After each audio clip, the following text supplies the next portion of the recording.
Waco, an American Apocalypse. This documentary hits you right out of the gate. You instantly get instant access to the ATF raiding Mount Carmel on that day and the shootout. It's literally, that's almost the beginning with a small part of like what on earth, heaven and hell is going on. It doesn't really give you anything about David Koresh. It doesn't give you anything about the Branch Davidians. It just hits you with the raid that occurred on 1993. The documentary follows the events that happened in 1993 of the Branch Davidians holdout in their compound at Mount Carmel in Waco, Texas.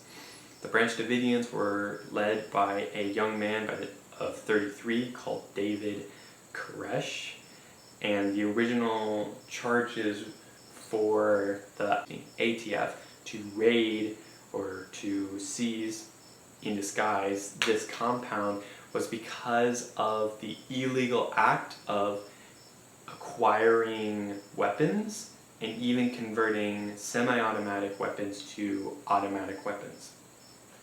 And so instead of you could hold down the trigger and it would go. Episodes have much more creative names, like It Begins. And I think this is a 3-part, 4. The audio is amazing in this book. The first 2 minutes of every episode is like this sort of like boom, boom, sort of that eerie metal sound when you like put it over a violin or a cello, like, which is awesome. So you follow the Branch Davidians, and the next episode we'll kind of discuss like the Branch Davidians and like where they came from, what is their sort of ideas, like how did we get to this point. It's very engaging. So you follow the Branch Davidians into their occupation of Waco, Texas. Not really, it's more, you don't really follow the Branch Davidians, you're more following David. You follow David in his quest for someone who can open up the Bible to him. And he followed a community that were already called the Davidians in Waco on Mount Carmel. Davidians start to come around David, and he shot, not at, but like shot to scare, and like sort of compiled his own party to like assume leadership over the Davidians a long time ago. And sort of some scary things were David was kind of putting in place, like he would tell the husbands and wives to abstain from sexual intercourse while he would participate in it, and claim things of the second coming of Jesus that he was. So, Messiah stuff.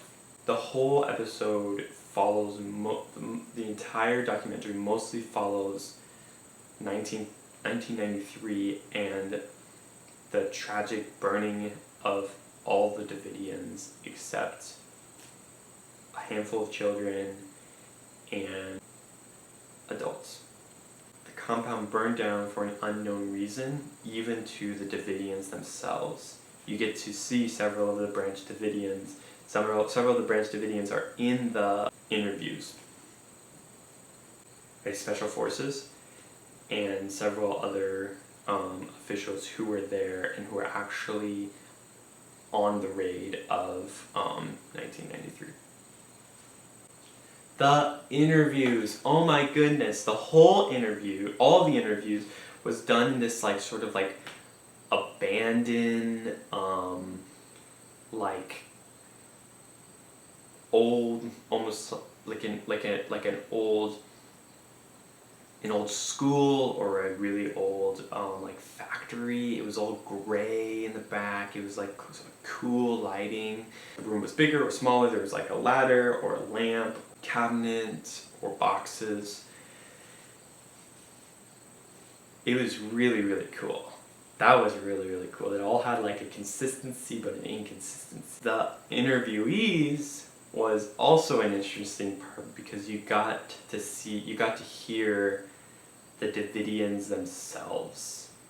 And the Davidians themselves are convicted. They know what they believe. They stayed in a burning building, for heaven's sake. And so when you get to talk to some of them, not like, I don't want to say it's like a crackpot, but it's just, there's just some things that are said that are just kind of like oh my goodness. Things such as like, well, we consider, what is marriage? We consider marriage when it's a woman is fully matured at 13. So, another thing, one of my favorite things about this documentary is its like 3D imaging of the compound. The compound is so cool. You get like these vehicles, these campers, these trucks, these just like scrap metal all around. And it has this big tower, a satellite dish. It's just like compiled of just people just building this thing, and they're like all living in it. See it all. It's just so cool. It reminds me of my work. I work at a camp that was built in 1979, I think, and it was built by like farmers. So like it just kind of felt similar in that sense. The compound itself looks cool. It was directed by Taylor Russell.